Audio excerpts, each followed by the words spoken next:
Y cuando las personas intentaron llegar y tocar, ya los que estaban adentro no podían abrir la puerta. No porque no quisieran, sino porque Dios había cerrado la puerta. El capítulo 25 de Mateo se antecede, mi hermano. Es una antesala de lo que potencialmente va a ocurrir. De personas que ya están vestidos de blanco, que tienen incluso lámparas, que están esperando al Señor. Pero hay una especie de tiempo que no recargan las lámparas con aceite extra, y entonces en el momento clave llega el Señor y se cierran las puertas. Hay que tener mucho cuidado porque es un episodio triste de Sedequías, porque cuando subió el furor de Dios ya no hubo remedio.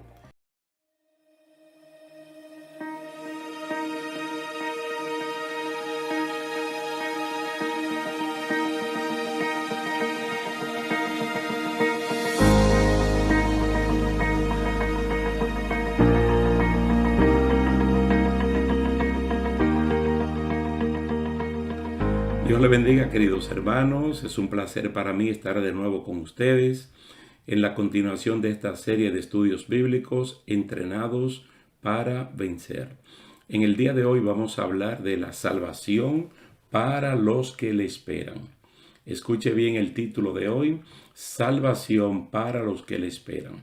Vamos a fundamentar el estudio bíblico de hoy en Hebreos capítulo 9, verso 23 al 28. Hebreos capítulo 9, versículo 23 al 28. Y vamos a leer en Reina Valera 1960. Dice así: fue pues necesario que las figuras de las cosas celestiales fuesen purificadas así, pero las cosas celestiales mismas con mejores sacrificios que estos. Porque no entró Cristo en el santuario hecho de mano, figura del verdadero, sino en el cielo mismo, para presentarse ahora por nosotros ante Dios, y no para ofrecerse muchas veces, como entra el sumo sacerdote en el lugar santísimo cada año con sangre ajena. De otra manera, le hubiera sido necesario padecer muchas veces desde el principio del mundo. Pero ahora, en la consumación de los siglos, se presentó una vez para siempre por el sacrificio de sí mismo para quitar de en medio el pecado. Y de la manera que está establecido para los hombres que mueran una sola vez y después de esto el juicio. Así también Cristo fue ofrecido una sola vez para llevar los pecados de muchos, y aparecerá por segunda vez sin relación con el pecado para salvar a los que le esperan. Pueden ver la última parte del versículo 28, para salvar a los que le esperan. En Hebreos se habla de la salvación del creyente del pecado y de la potestad de Satanás por el sacrificio perfecto de Jesucristo, quien murió a su tiempo, ni antes ni después. Es tan eficaz ese sacrificio que abarca a los que mediante la fe murieron antes de él y a los que después de él lo harán, como es el caso nuestro. No morir, pero creer en Cristo después que él murió en la cruz del Calvario. También desde Abel hasta Cristo, todos aquellos que murieron en fe, pues también Cristo tiene poder para salvarlos. Los antiguos iban al tabernáculo para ofrecer sacrificio para la remisión de sus pecados. Ese tabernáculo fue purificado y apartado como un lugar consagrado para tales fines. Se purificó con sangre de animales y se consagró con aceite. Recuérdense el aceite de la santa unción, que tenía 5 componentes y era exclusivamente para consagrar el tabernáculo, los utensilios y a los sacerdotes, Aarón y sus 4 hijos. Jesús, en cambio, entró con su propia sangre a un santuario mucho mejor y lo hizo una sola vez para abarcar a todos los creyentes en él antes de su muerte en la cruz y a los que creen en Él después de su sacrificio, como ya hemos mencionado. Este sacrificio fue para quitar el pecado de en medio.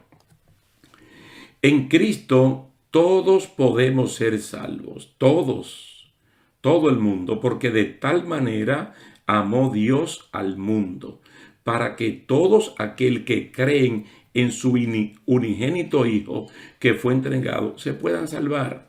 Es decir, de parte de Dios hay una iniciativa que abarca a todo el mundo. Indiscutiblemente, de las posiciones teológicas, doctrinales que hay en este tiempo, el amor de Dios sobrepasa, igual que la paz, todo entendimiento. Y Dios ama absolutamente a todo el mundo. Y Él no quiere que nadie se pierda. Él quiere que todo el mundo proceda al arrepentimiento.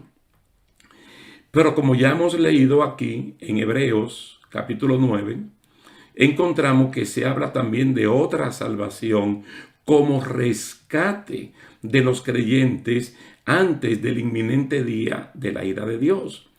Entre el pago de nuestra redención o por nuestra redención y el regreso de Cristo a buscarnos, somos entrenados por el mismo Dios para ganar.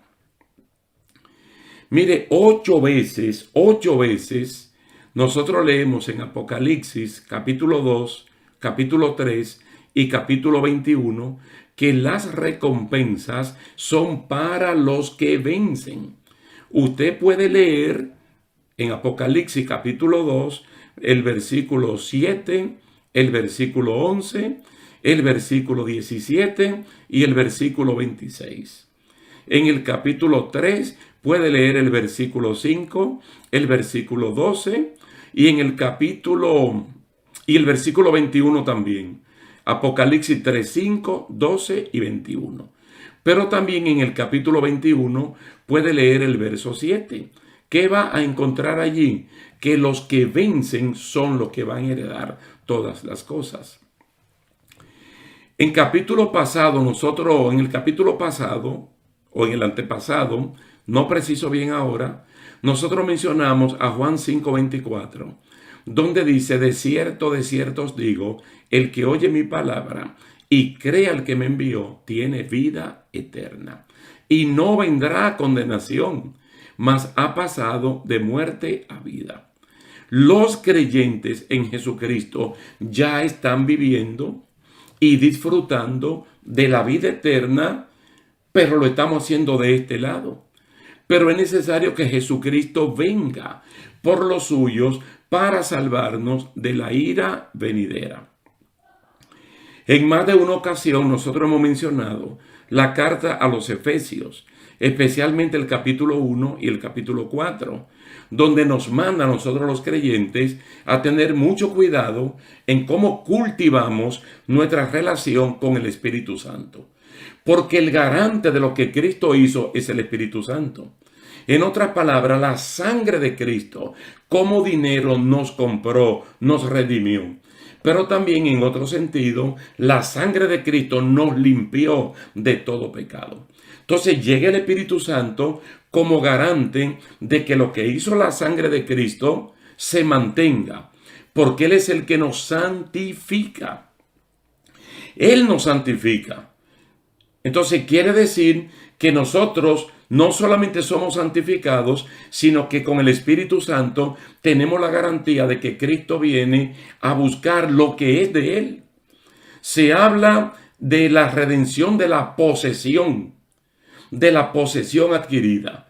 Es decir, es como si hubiese una segunda redención, y no me malinterpreten, porque de hecho solo hay una y Cristo ya la pagó.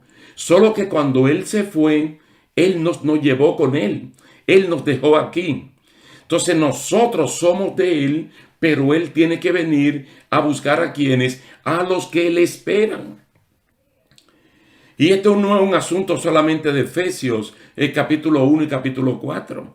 Es un asunto de Primera de Juan, capítulo 3, donde se dice: mirad con cuál amor nos ha amado el Padre.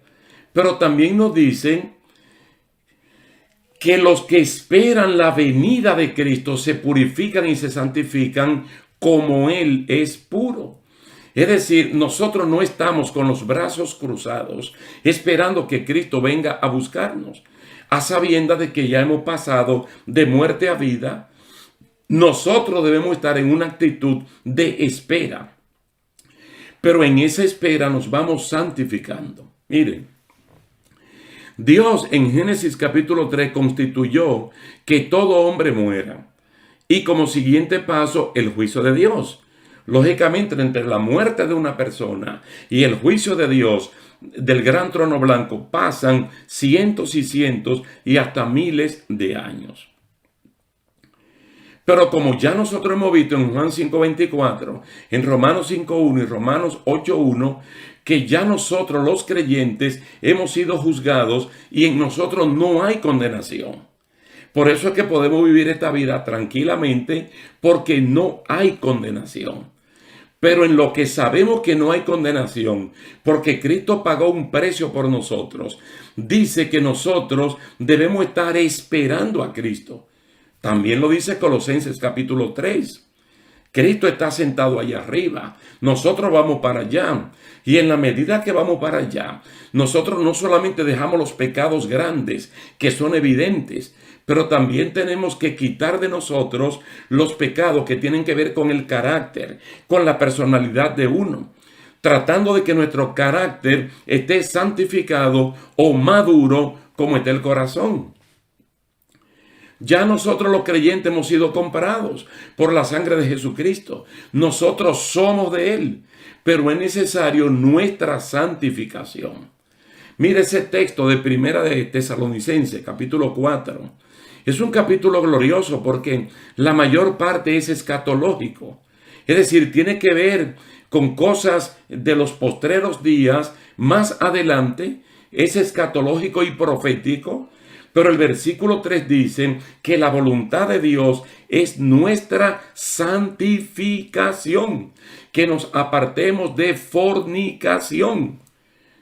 Sin duda alguna, colocando allí la fornicación como ejemplo de todo lo que es contaminación, para que nosotros, en la espera de que Cristo venga, puede ser que realmente vivos no estemos para el arrebatamiento de la iglesia y podemos morir. Pero no importa, sea que muramos o sea que vivamos, nosotros somos del Señor. Y cuando Él venga en el arrebatamiento de la iglesia, todo el proceso va a comenzar precisamente por los muertos en Cristo. Vuelvo y repito que Pablo, a usted y a mí, a los creyentes, en Efesios capítulo 1, versículos 13 y 14, nos llama posesión adquirida. ¿Cómo vinimos a ser posesión adquirida de Jesucristo? Porque nosotros creímos en el sacrificio de Él y automáticamente o judicialmente nosotros venimos a ser propiedad de Él.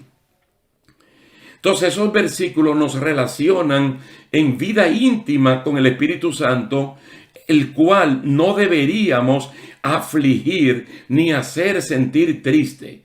Se corre un gran peligro cuando el creyente, por su mala conducta, por su mal comportamiento, entristece al Espíritu Santo, que viene redarguyéndolo de sus pecados, de sus faltas cometidas, pero que uno no le obedece y comienza a cauterizar la conciencia, que es el instrumento que el Espíritu Santo utiliza para que uno se dé cuenta de que las cosas están bien hechas o están mal hechas. Él viene a salvar a los que le esperan. Fíjese que le está hablando de la palabra salvar, pero no es la salvación que de hecho ya nosotros tenemos en Cristo Jesús y tenemos que cultivarla. Aquí salvación es rescate. Él viene a rescatar a los suyos antes de ese día terrible de Jehová.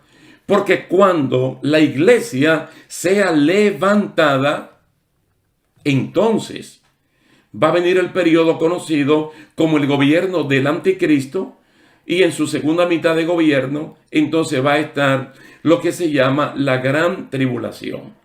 Pero nosotros hemos hecho muchos énfasis desde que estuvimos estudiando el orden de los tiempos, básicamente no todo, no centrado completamente en el libro de Apocalipsis, pero citando a Daniel, a Pablo, el mismo Apocalipsis, el mismo Jesús en su discurso escatológico.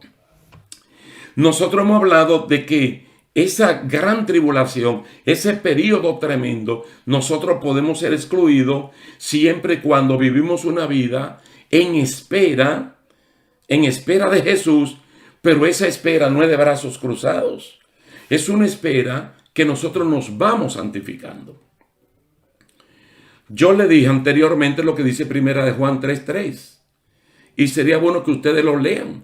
Todos los que tienen esta gran expectativa, o los que tienen esta esperanza, como dice Reina Valera del 60, se mantendrán puros. ¿Cómo? Como Cristo es puro. Como Cristo es puro. Y es la idea de este pasaje de Hebreos, el capítulo 9, verso 23 al 28. Y yo quiero que ustedes sepan, hermanos, que estas cosas materiales, como el templo, los utensilios, los sacrificios, los sacerdotes, todo lo que se hacía allá, para una cosa servía, para demostrar mediante eso que ellos no podían hacer lo que Cristo puede hacer. Esos sacrificios del templo, del tabernáculo, la ley en sí, para lo único que sirve para decir, yo soy incompetente, te voy a llevar donde el competente. Entonces la ley, como un buen ayo, nos toma de las manos y nos lleva a Jesucristo. Dice, yo no puedo, pero Él puede. Entonces Cristo no solamente puede en este momento salvarnos del pecado, librarnos de la potestad del diablo, librarnos del mundo, de la naturaleza caída, sino que ya estando rescatados, ya estando redimidos, entonces podemos vivir en este mundo y en este tiempo vidas que a Dios le agraden, vidas santas, vidas de testimonio, para que el inconverso, comenzando por el hogar y por la familia, vean en nosotros las obras de Dios. Precisamente la que Efesios capítulo 2 versículo 10 dicen, obras que de antemano Dios preparó para que usted y yo anduviésemos en ellas. Fíjese que está hablando de estilo de vida, de conducta, similar a nuestro Padre Celestial, como muy bien se explica en el Sermón del Monte, en los capítulos 5, 6 y 7 del Evangelio de Mateo. Entonces, estando en ese quehacer, nosotros tenemos la espera en que tarde o temprano Cristo viene a buscar la iglesia. Es lo que dice aquí claramente, que Cristo aparecerá por segunda vez, pero no viene con relación con el pecado, sino para salvar a los que le esperan, para rescatar, para llevarse a los que le están esperando. Entonces, toda esta espera es una especie de entrenamiento divino para probar y para demostrar que uno ciertamente puede. Mira el caso de Noé, que tantas veces nosotros lo hemos mencionado en diferentes estudios bíblicos. Noé es una persona muy parecida a nosotros. Vivió en una sociedad que esta sociedad, dice la Biblia, por boca de Jesús, se va a parecer precisamente a la de Noé cuando Cristo venga. Quiere decir que estaremos viviendo prácticamente el mismo terreno. Pero en lo que Noé esperaba, cosas que nunca antes habían ocurrido, él se estaba preparando. Y no solamente él, su esposa, sus hijos, sus nueras. De tal manera que con su actitud, él condenó al mundo antiguo. Porque él tuvo las mismas oportunidades que tuvieron los impíos de pecar. Pero tuvo las mismas oportunidades que tuvieron los impíos de arrepentirse de sus pecados y de buscar de Dios. ¿Qué ocurrió el día que comenzó a llover? Que Noé y su familia ya estaban bajo el refugio del arca. Y fueron preservados, fueron rescatados. Y ellos no murieron con el resto de estas personas. Entonces, el autor de este libro a los hebreos está haciendo la comparación de los beneficios del sacrificio en el tabernáculo o en el templo, comparándolo con la eficacia, con el alcance, con la calidad del sacrificio de Cristo. El sumo sacerdote entraba una sola vez al lugar santísimo. No podía entrar con su propia sangre, porque de hecho él no era inocente. Tenía que entrar con la sangre de un animal que, con respecto a los pecados humanos, el animalito era inocente. No tiene conciencia, no tiene alma como para cometer una falta. Entonces tenía que entrar con sangre ajena. Y esto tenía que hacerlo todos los años. Y todo esto solo servía para demostrar cuán ineficaz es un sistema que adrede Dios lo colocó para que la gente se dé cuenta que el único que lo podía salvar, que el único que lo podía rescatar era Jesucristo. Entonces dice que cuando Cristo apareció la primera vez, Cristo siguió el mismo patrón establecido por Dios en Génesis capítulo 3. Establecido que todos los hombres mueran una sola vez. Entonces Cristo también murió una sola vez para llevar el pecado o los pecados de muchos. Wow, pudiera decir los pecados de todos. Pero lamentablemente, aunque Dios ama a todo el mundo, no todo el mundo responde a ese gran amor de Dios. Como lo dice Primera de Juan 3:1, mirad con cuál amor nos ha amado el Padre. Entonces Cristo paga el precio por las personas que se arrepienten. Recuérdense que el sacrificio de Cristo es suficiente para salvar al mundo entero, pero solo es eficiente en aquellos que se arrepienten de sus pecados. Ahora, el autor está diciendo que Cristo aparecerá por segunda vez. Y Pablo en la carta a los Corintios, y en la primera carta a los Tesalonicenses, Pablo habla de este evento que nosotros le llamamos el arrebatamiento de la iglesia, el arpazo, el arrebatamiento de la iglesia. En términos populares le llamamos el rapto de la iglesia. Estamos hablando de una aparición por segunda vez solo para los que lo esperan, porque va a ocurrir en un abrir y cerrar de ojos. Ni Pablo, ni Juan en Apocalipsis, ni aquí el autor de la carta a los Hebreos está hablando de la segunda venida visible de Cristo. Está hablando del arrebatamiento. Está hablando para salvar a los que le esperan. Aquellos que se están santificando, aquellos que en un mundo igual al de Noé, igual al de Lot, están viviendo vidas que a Dios le agradan. Y este tipo de vida no es una vida religiosa, no es una vida que es una carga, no es un problema, no. Es una vida alegre porque la santidad aún es sinónimo de alegría, de gozo, de una vida que no trae contrariedad. Dice para salvar a los que le esperan. ¿Pero para salvarlo de qué? Porque nosotros ya somos salvos. Fíjese que el mismo diablo no tiene ni parte ni suerte en nosotros.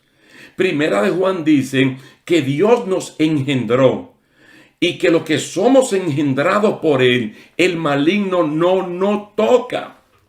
Porque ahora somos ovejas del prado de Dios. No nos puede tocar. Pero para salvarnos ¿de qué? ¿Para librarnos de qué? De la ira venidera. Pablo se lo dijo a Timoteo. Y estamos esperando del cielo a Jesucristo, el que nos libra de la ira venidera. Oiga la palabra, lo estamos esperando. Bendito sea el nombre del Señor. Apocalipsis capítulo 19 dice una de las bienaventuranzas, de las 7 bienaventuranzas que hay en Apocalipsis, es la boda del Cordero.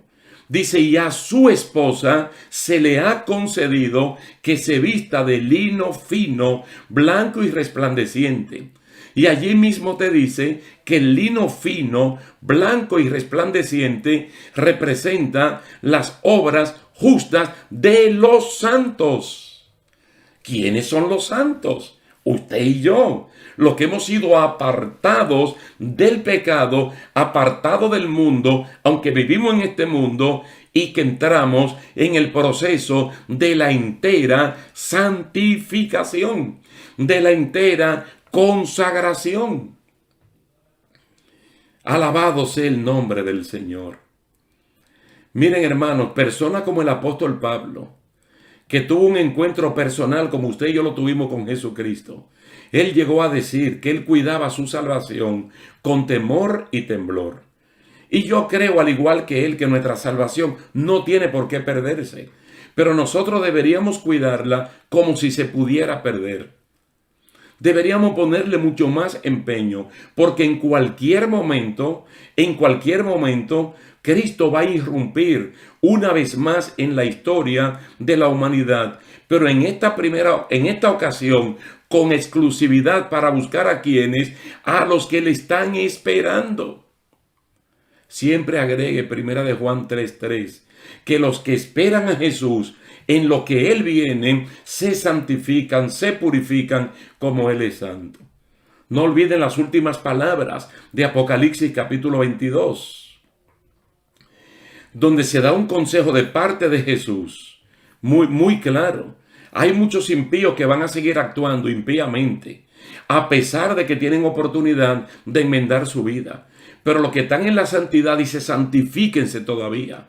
Los que están los que son puros, purifíquense todavía. No te canses de esto, porque la estatura perfecta la vamos a alcanzar precisamente cuando Cristo diga el Keleusma, la voz de mando que transforme lo mortal en inmortal. Cuando Cristo suelte la palabra de mando que llame a los muertos, no importa que estén integrados a la naturaleza, van a responder a la voz de Cristo. Mientras tanto, aprovecha tu entrenamiento, aprovecha tu capacitación por la vía del Espíritu Santo. No tiene por qué dar un paso atrás, no tiene por qué entibiarte, no tiene por qué enfriarte, no tiene por qué salir de los caminos del Señor. No, tal vez no hay ni siquiera una causa fundamental sólida para salir de tu congregación, donde Dios te ha llamado para que puedas crecer junto con tus hermanos, con tus pastores y con tus maestros. Recuerda que Cristo está a la puerta y que Él viene no con relación con el pecado, porque no hay un plan B. Ahora Él viene a buscar a los que le esperan. Así que Dios te bendiga, Dios te guarde, nos ayude el Señor, por lo menos a imitar congregaciones como Esmirna y Filadelfia, que aunque estemos pasando lo que estemos pasando, no podemos ni negar la fe, ni negar al Señor y ser fiel guardando su santa y bendita palabra. Vamos a dejarlo hasta aquí. Damos gracias al Señor y yo le doy gracias a ustedes por la atención prestada. Así que Dios le bendiga, Dios le guarde y hasta la próxima.